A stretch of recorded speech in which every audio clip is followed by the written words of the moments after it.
having. And he was. I was watching a game. It was at least 5 years ago, probably longer. He was very adamant about the science backing yelling at the ref. Who was he discussing that with? I think it was Jenny Wilson. Oh, that sounds right. Oh, yeah. No, that's on brand all the way across. Absolutely. Yeah, that is the argument that would happen between those two. I like that he's here. There's a lot of old Pirate alums here. Yeah, I saw Evan Kepler walking by.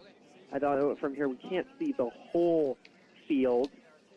Seems like some of the Bellevue Christian guys are hanging around to watch this game, learn their fate on Saturday. The loser will go to play them. Our walkout's going to start here, but Lisa McLean and Paul Tegenfeld have been kind enough to step up. So, Jamie, you're off the hook this evening. Everybody wins. Yep. Now, those fans you're talking about, did they go to the meeting where the coaches said no yelling? No, they were not there. I feel like they are there, and I feel like they nod. Absolutely not. We won't yell. Yeah. Absolutely yell. And then the game starts. Yeah. Those Cascade Christian uniforms are garbage. Both the home Garbage? and away. Power. We got the power. Yeah. Yeah, turn on our system. There we go. Yeah, garbage is extreme. They're gray. I mean, it's storm cloud gray with their numbers are printed in 12-point Times New Roman font. You can only see them with binoculars. And those ones are passable, but their home kits, man, I'm glad they're away here. Those home kits are terrible. Black with the dark navy numbers. It's a broadcaster's nightmare. So the Pirates are lining up here for the international walkout. Felix Scott-Bigeter is there, certainly not suited up. We got 3 goalkeepers. Jeff Nelson, Marshall Wade, and Connor Delcamp are all set at the moment, or at least in gear. I imagine it will be Wade to get the start. However, Wade doesn't have gloves on, and Nelson does. So we'll see. Wow. I was talking to JT before, and he said that Nelson would not be starting the game, but who knows? Maybe they only own one pair of gloves. They're taking turns wearing them. You know what? I doubt that's the case. We seem to be able to afford a lot of gear due to the booster club. I don't know what it says if the head coach says Nelson's not starting, only for him to start. I think raises a number of questions. I think JT thinks that opposing teams listen to our broadcast. I think he for thinks clues. so as well. I think he thinks so. He's like, don't tell our keepers on the radio, like he hints at that. Nobody's listening. They can just. We're on NFHS. They can just watch the game. That's it. Well, I mean, people are listening, but the coaches on the other team are probably not listening. No, they're not. And if yeah. I mean, I try to balance between the fact that I am a Pirate alum and a Pirate fan, and also that I tell it as it is. Yeah. Didn't you have a moment with the Cascade coach before? I love that guy. Gil Teobaldo. I mean, he didn't tell me anything tactical, obviously, but we were talking about the game that they played against Bellevue Christian on Tuesday, where they won 7-0. Yeah. That's the result that Bellevue Christian are coming off of. Vashon played on Tuesday as well, beating East Jefferson 10-1.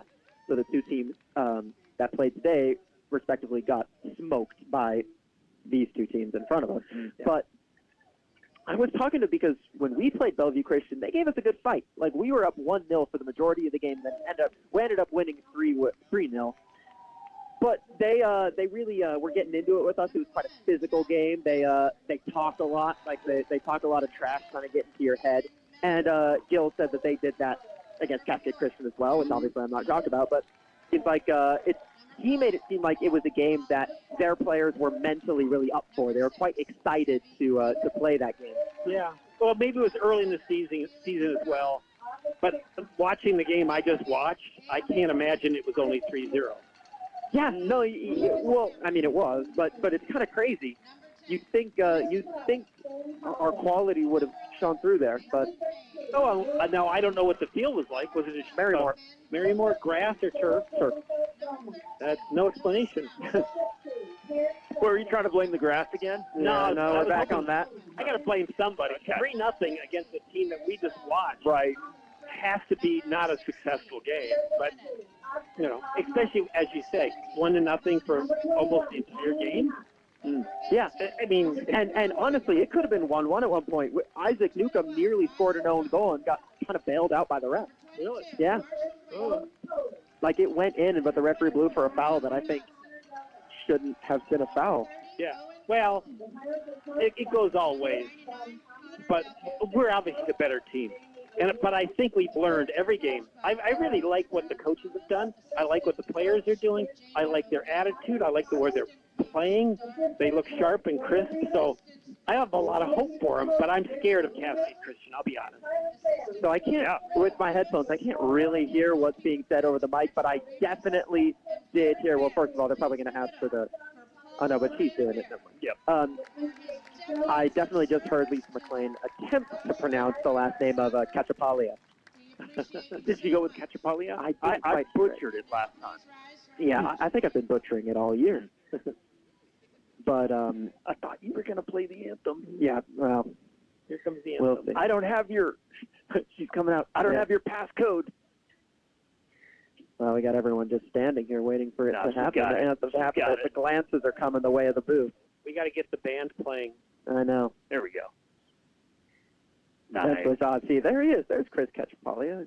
It's weird. He often neglects his duties as coach and comes and sits in the crowd. Wait, where is he? He's right there. Is he a coach or not? I'd ask him. Okay. Maybe he got a red card last game. No, yeah. He got a red card every game? No. He does this every game. I don't think I've seen him on the side once with the team. No, he doesn't do that. Okay. He goes to practice so he can play.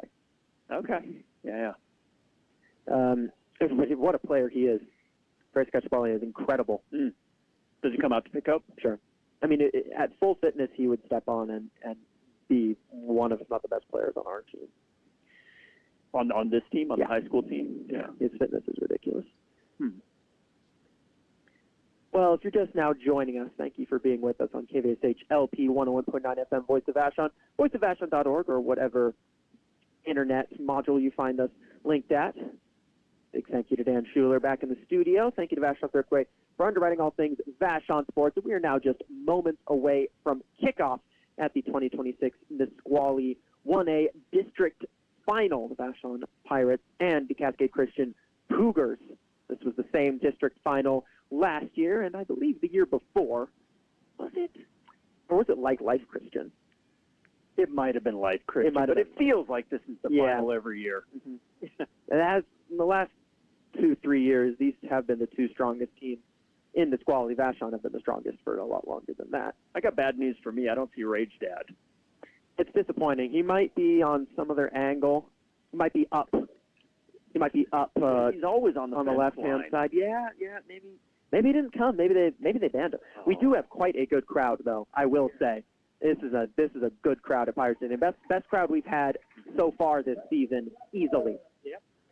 And you can see the flag just whipping. So the wind's going across the field. It's going to be really interesting to see what happens with that. It doesn't seem to be blowing as hard on the field, but the flagpole, it is just going.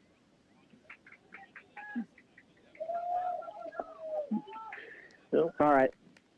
Players now giving their ceremonial high fives and preparing to get going. I'm quite curious about which goalkeeper starts. Yeah, I am too. I think it's Marshall. I think it will be too. He's but jumping and hopping. He's bouncing around, yeah. Doesn't have gloves yet, though. Doesn't have the gloves yet. No, but we'll see which way it goes. He went to the sidelines hopping, and you wouldn't be. Yeah. Nelson's just taking his gloves off. Yeah. Why did he put them on? Maybe to trick the other team. I don't know. I don't know what kind of mind games those were. Well, Marshall's been. This is the kind of game Marshall could really shine because there's going to be a lot of high balls flighted into the box, and if he reads them well and can clear some space and his player support, he could do it. But I'm looking forward to seeing what we do on that kind of stuff. Yeah, both teams in a huddle now.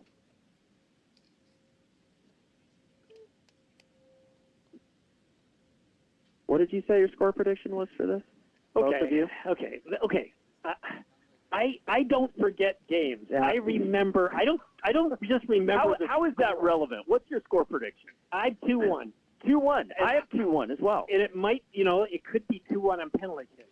And the reason is I watched that game, and they are a scary-looking team. The problem is their strength is also their weakness. which means they're in our end of the field a lot, leaving a large gap behind their defense.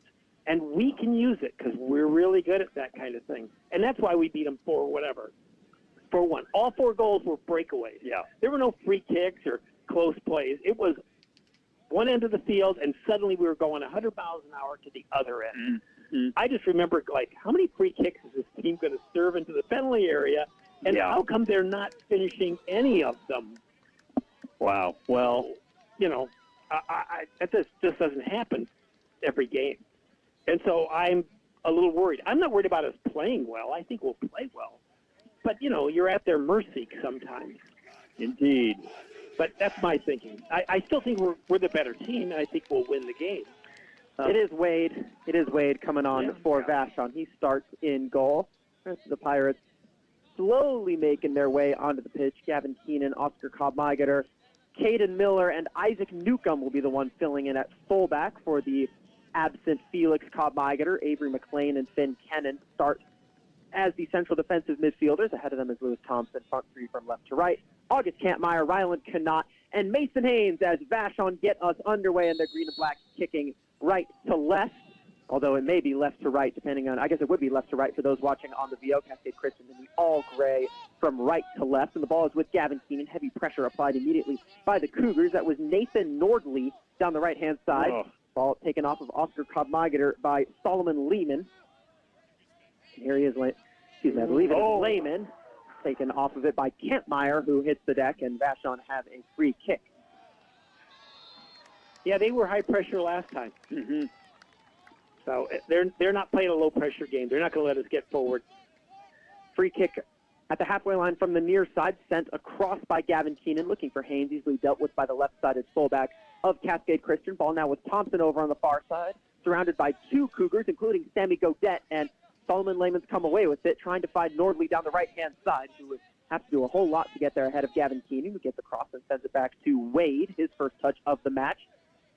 Not a lot of heavy pressure at the moment from Cascade Christian, just slowly collapsing around the ball. Wade gives it to Keenan, who picks his head up and then goes long. Checking back to receive is Ryland Connaught. Good first touch from him to get there ahead of Billy Huff in midfield. Oh, what a ball. Connaught then swings an amazing ball over to Mason Haynes down the right-hand side. 3 defenders with Haynes. He's got Kampmeyer at the back post. He floats it towards August Kampmeyer. Behind him, and recovering is Sammy Godet to nod it away and then clear it out for a Vashon throw. I want a little more selfishness from Haynes there. Go ahead and pull the trigger.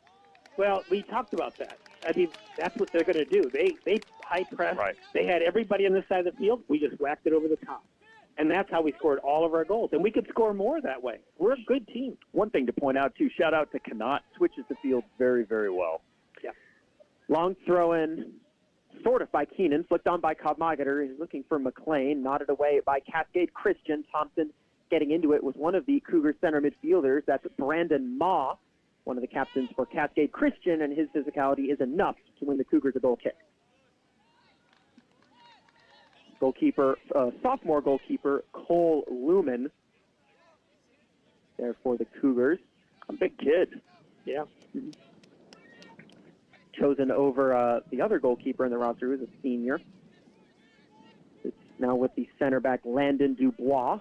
Across to Ezekiel Gopal, who started Cascade Christian's first game against Vashon this year at center forward, dropped back to center back at halftime, and is starting this match at center back, trying to float it into Nordley. He's beaten in the air by Cobb-Migeter. Cascade Christian have a throw.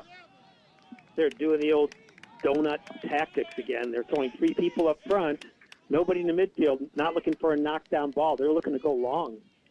Throw given away by Cascade Christian. Here's Kampmeyer, not on the same page as Connaught. Picked up by Gopal, who swings it to the left-hand side. That's Lucas Lehman, touching it in the direction of Jose Nobrega.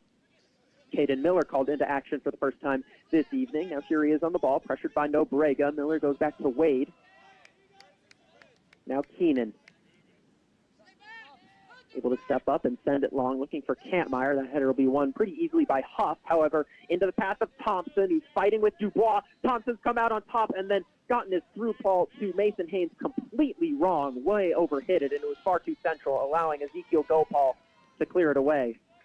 You can see it happening, right? Yeah. I mean, it's as you say. Yeah. I mean, but the long balls aren't going to work. We have to get the ball in the midfield toward the... McLean's cross takes a deflection, and in the end to the betterment of Lumen in goal. I like to see Avery McLean involved more. I want him on the ball more often. Lumen puts his foot through it. Kennon's touch is in the wrong direction. Here's Lehman on the left-hand side. Overlap is made, and a sliding tackle from behind made by Isaac Newcomb. See, have they given a free kick or a thrown? They have given a free kick. I mean, it was a free kick. I was just curious on what they had given. This ref is a little different from the one that was in the center for the East Jefferson Bellevue Christian game. He's very obvious with his arm movements. This guy a little more subtle. Free kick sent in by Gopal. Newcomb's header straight up in the air. Takes a bounce off of Nobrega. Miller hasn't gotten it clear. Is able to switch his hand around, and the shot comes in from Godet. That one always rising and out for a goal kick. Yep. I remember that from last year. Did they strike a ball like that bounced out of the penalty area and just smashed it back in? I think it was the same player, too. Keenan. Inside his own 18-yard box. Nobrega with the pressure. Keenan finds Kampmeyer, who did a pseudo-scorpion touch to bring it under control, did quite well to do so. Cobb-Migeter finds Kanad, who tried to flick it on to Kampmeyer. Eventually, it does fall to August Kampmeyer. First-time pass into Lewis Thompson, who feeds it down the right-hand side, trying to find Mason Haynes. He was not ready for the run, and that one ends up being easy for Lumen. There you could see when Kampmeyer played that ball, it bounced a lot. This field used to be quite nice, but we haven't taken care of it even once. There has not been no attempt to reapply turf, so now it bounces like a basketball court. You see the ball always bouncing. Here's Ryland Kanat in possession. Shows too much to Godet, but it's cleared only as far as Cobb-Migeter, who looks to curl one. Lumen was in the right position, didn't even have to move his feet. Catches with ease. Cobb-Migeter, of course, scored that incredible goal from a similar area against Bainbridge. Oh, he was running with the ball in that one, though. Yeah. He kind of got himself behind it, everything into it. Okay. Here's Haynes up against Dubois. Touches it past him. Landon Dubois was ready for that, and he's brought down from behind by Kanat. Ref hasn't given a free kick here, and Kanat will actually win a corner and then get the late shove from Gopal. I'd be careful, Ryland. That guy's about a foot taller than you. But it will be a corner kick for Vashon. I'm shocked the referee didn't give a free kick for Cascade Christian there. It seemed a clear foul. I am too. And Gopal testing it, going, well, if we're not going to call anything, we just remind him it's not going to be easy in here. Mason Haynes was all over the referee just now. Okay. Did you see the push? Did you see the push? I saw the push. I mean, the referee should be saying, look, you're lucky that wasn't a free kick the other way. And, yep, not shocked. Head coach Gil Teobaldo has been booked for the Cougars. Oh, really? Clearly letting his opinion be known to the referee that should have been a free kick. Yep. Nevertheless, it will be a corner for the Pirates. Avery McLean is across to take it. I like this. This is a good setup. We've got a lot. We've got people at the back. We're going to be attacking the ball. If we leave one person at the back, they can go back in. Let's see what we do. See if we leave anybody back there. So this is perfect. I like this a lot. McLean waiting for the referee's okay. Whistle does go. 2 hands up for McLean. Lost one in towards the penalty spot. Not a bad ball. Keenan was the closest to it. Well dealt with by Cascade Christian. Newcomb retreats, recovers, and then sends it back to Kennan. And he will reset fully through Caden Miller in the defensive end of the center circle. Miller spreads it wide toward our near side to find August Kampmeyer. He pings one in the direction of Kanat. That was behind him. Gopal won it, and the flag is up for offside. You know, we're doing a great job. We are a well-coached team. We know what's going on. There's no panic. We've got this. I think we're going to be fine. 8 minutes in, most of the play happening in the Cascade Christian half of the field. However, the chances have been relatively even in quantity and quality as Newcomb sends it long down the right-hand side looking for Haynes. Again, up against Landon Dubois, quite a bit taller than Haynes, and that size does enough to put Haynes off for the moment. Given away by the Vashon Jr. and top goal scorer Mason Haynes, who moves all the way to the right-hand side to battle and try to win it back. In the end, his presence is enough to force a bad clearance out of Cascade Christian. Miller picks up the pieces and sends it all the way back to Wade in goal. Right back now to Caden Miller. He floats one into the checking Ryland Kanat, trying to bounce it into McLean. Header won by Godet. McLean puts himself in between Sammy Godet and the ball and sends it back to Gavin Keenan. Yeah, we're not afraid to go long, and that's not a bad thing. I think that's what we learned from those tough games we played. The problem here is the two Cascade Christian center backs look like they're about 6'3" and 6'5", so we'll see how far that works out as Nobrega is in, but the flag went up on the near side very quickly. Well, he was off by 3 yards, but he had kind of made a bent run coming back. So if you weren't watching, you'd think, oh, he's onside. No, he made a long run. Our long balls, though, they're going to have to be even more into the corners than they normally are because of how tall those Cascade Christian center backs are. Well, I think we just need to – I don't think we need an 80-yard long ball, but I think a 40-yard long ball. McLean's in the box here. He's cut down to the byline. McLean plays it across left by Hayes. Kampmeyer, what a save by Lumen. Down to his right-hand side. Incredible hands from Lumen to keep it at 0. He looked great. Yeah, we do. Nice save from the keeper. Good build from Vashon. Cannot come out on the front foot tonight. Yeah. Well, everybody's coming out to the front foot. I don't see anybody not playing well. Cleared away by the Cougars. Smart step by Miller, beating Nobrega to it, and he's gotten it back. Caden Miller dancing down the right-hand side is the Vashon center back. He loves to progress from his normal position. That pass, though, is off the mark for McLean. The clearance, though, is blocked by Miller, who's won it back at the edge of the 18 for Vashon. McLean cuts it back to Thompson, trying to thread his way through a couple defenders, doesn't come off, and Lucas Lehman can look to outlet down the left. He's surrounded by Miller and Newcomb and can only win a throw-in. He was getting runs against us last time. He was getting the ball higher up the field. He was getting the ball basically in our half, and then he would run at our defenders. But he hasn't touched the ball anywhere near the half line. He's having to go way back to get it. That was their best outlet going forward in the first half. Lucas Lehman down the left-hand side. As you say, he's having to check a lot deeper to get on the ball. One of the things that Vashon seems to have improved on since their last encounter with the Cougars. And they will take a throw-in far side, 20 yards inside their own half. Newcomb starting at right back, replacing the absent Felix Kodmigater. Sends it back to Miller, goes across for Keenan. Now McLean, under pressure from Goish. Or excuse me, not J.P. Goish, that's Brandon Ma. Kodmigater goes forward into Knott, who's doing well to check off of the back line and find space. Dangerous pass by Thompson. He's given it away to Jose Nobrega. Away from Keenan, but Vashon have numbers back. Nobrega instead steps on it, swings it across, brought down by Solomon Lehman. Showed too much to Keenan, who clears it for the Pirates.